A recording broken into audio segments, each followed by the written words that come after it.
Hello, everyone. Welcome once again to Tom's Corner, where you can hear the truth, the whole truth, nothing but the truth. So help me God. Topic lesson today: Are we a forsaken nation? Jeremiah 7:11. That I've heard that before. Chapter 7, verse 11. Is this house, which is called by my name, become a den of robbers in your eyes? Behold, even I have seen it, saith the Lord. 12.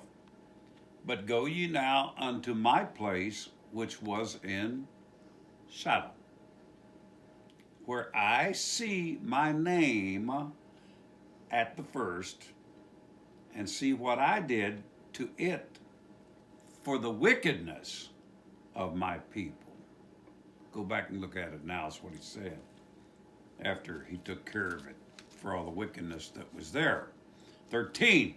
And now, because ye have done all these works, notice he says works. In other words, the people that he judges have been what we call working at it feverishly to corrupt, example, the government, to undermine the working class people, and to destroy anything that has anything to do with God. Now let's go on. I'll say it again. And now because you have done all these works, saith the Lord, and I spake unto you, rising up early and speaking, but you heard not. And I called you, but you answered not. Down in 14, therefore will I do unto this house, which is called by my name.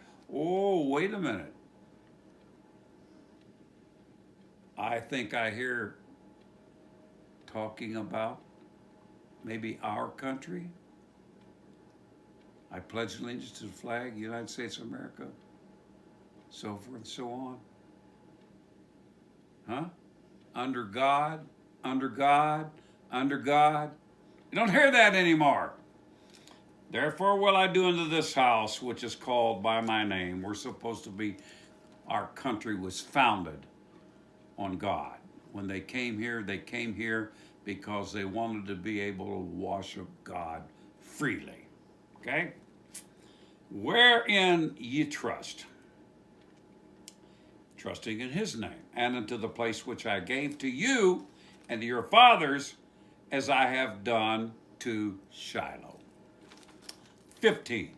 And I will cast you out of my sight, as I have cast out all your brethren, even the whole seed of Ephraim. Therefore pray not thou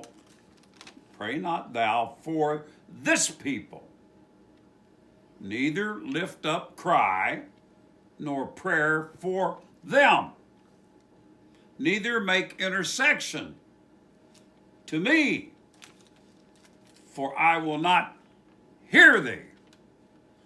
Getting pretty tight.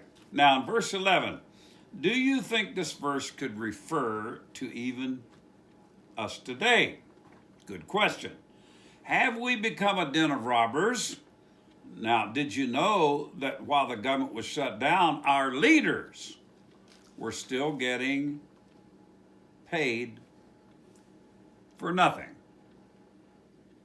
Sometimes I wonder if, in perhaps the corruption that we have in our judicial and our Senate and representatives, that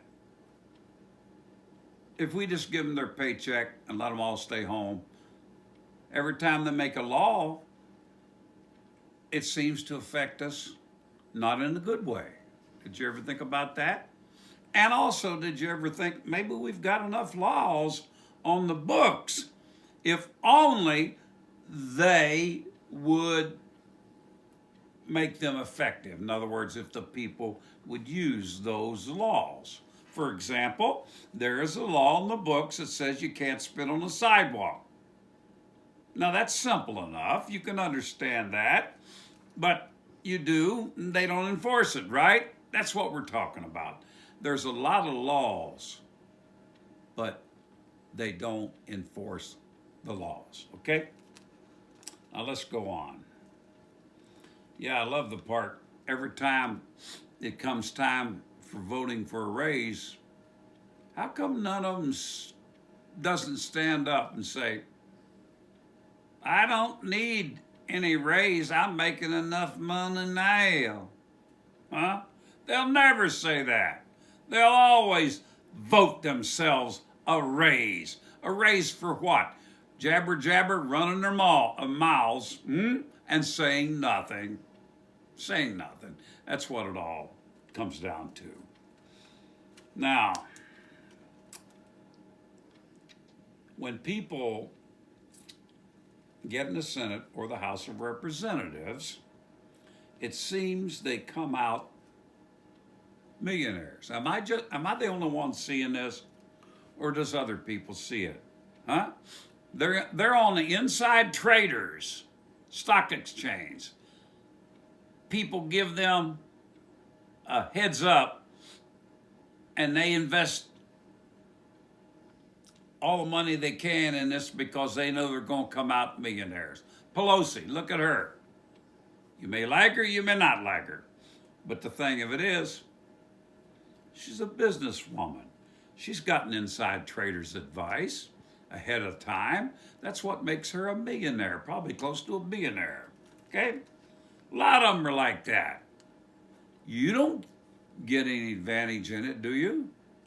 You don't get a heads up on what's happening on Wall Street, do you? Why should they? And why aren't they in prison for that, you know? And also, what about these people that literally sold and given information to China or Russia? We're talking about House of Representatives and in Senate and possibly even our judicial system and probably in our leadership. How come they haven't sentenced them for treason? Huh? Life imprisonment or take them out and hang them? How come no one sees that? It's like, hey, I've got this pass and I can do no wrong because I'm in that. And I said one time, I sold an entourage when Biden was vice president, and I was in Cleveland at the time. We went up to visit. Well, out on Snow Road, airport's out here, Snow Road's here. We were going to leave Snow Road and go back into the basic Cleveland. They held us up for 15 minutes. I never saw so many cops in my life. Cops here, cops there, cops there. And here his little black vehicle with a whole entourage, black vehicles coming around and going. And I'm looking at this and I said, he ain't worth all that. He ain't worth all that. I don't care who he is. If he is the president of the United States, which he became, ain't no way he's worth that kind of entourage and that kind of protection. Crying out loud. I think it'd been better off if he'd gotten in an old orange Chevrolet, come down 130th Street, down about 130th, cut across, and went on where he wanted to go, downtown. No one would ever saw him. Okay. Enough said on that. Now, all in front of us, and we actually see these things happening, don't we? Now, I'm about ready to close. Are you ready? 13. In verse 13, not verse 13, okay. I'm referring to verse 13. Could God have been talking to us all along and we refused to listen? Even in our churches, we claim to be the only ones going to heaven. I never saw a church yet that didn't claim they were the only ones. And the others are going straight into hell, Really? Is this what goes on? The what we call conflict between one church and another church? I can't go to certain churches because I'm not affiliated with their doctrinal background teaching. God forbid that I come in and teach them the truth. So I can't go there. I can't go over here. Why? Even if God's talking to me and showing me what truth is, I can't minister it. Why? Because they will not hear it. Now, if I represent God and they will not hear what I'm saying, then that means what? That means they're not hearing God. You understand what I'm saying? If I am an ambassador of Christ and I am bringing forth the message of truth and they reject the truth, are they rejecting me? No, they're rejecting God. And when you reject God, you know what happens? There's a penalty that you've got to pay. Whether you like it or not, there's a penalty. You're guilty of the least, you're guilty of the whole, okay? Now, we have gone so far from God. Could God be saying that we aren't even worth praying for? And he doesn't even hear our prayers. Could it possibly be that? He don't hear our prayers anymore. Wow, that is a scary thought when you get in a position as a nation that God don't even want you near him and God ain't hearing your prayers. And when you go in there and try to make supplications, he don't even want to hear that either. And he tells you, don't even do it. And remember, it is us who walk away from him. When God judges us, we deserve to be judged. Now remember this too. How do you get that far from God? Number one, you don't listen to his ministers, the true ministers. I'm not talking about the garbage you got on TV. I'm not talking about these losers that don't want to get their hands dirty, so they become preachers or pastors. I see them. I know who they are, little rosy red cheeks. They don't know apple butter. And they're the ones coming, going to help you, minister to you. You know what? I like to see people. I like to look at their hands. And if their hands look rough and coarse, I know they've done something in their life. I get worried about these people who are so slack-jawed and lazy. And you look at their hands, manicured nails, pretty smooth hands. I'm talking about men. All that, got their little fancy ring on, everything. Hey, that's the biggest con game in the world. If you're going to make money, I tell you how. Just go and be a minister. 15 minutes of you ministering and get to be a pastor for church, you're making $300. Think about it, $300 a week, just in half an hour or less. But then you've got Wednesday night, and you've got the other nights, and also you as a pastor can go out and minister in other so-called your denominational churches. The clique. And you do that, you're making a lot more money. They'll take some big money. You'll be so happy. Everybody else will too. Run around in your fancy suits.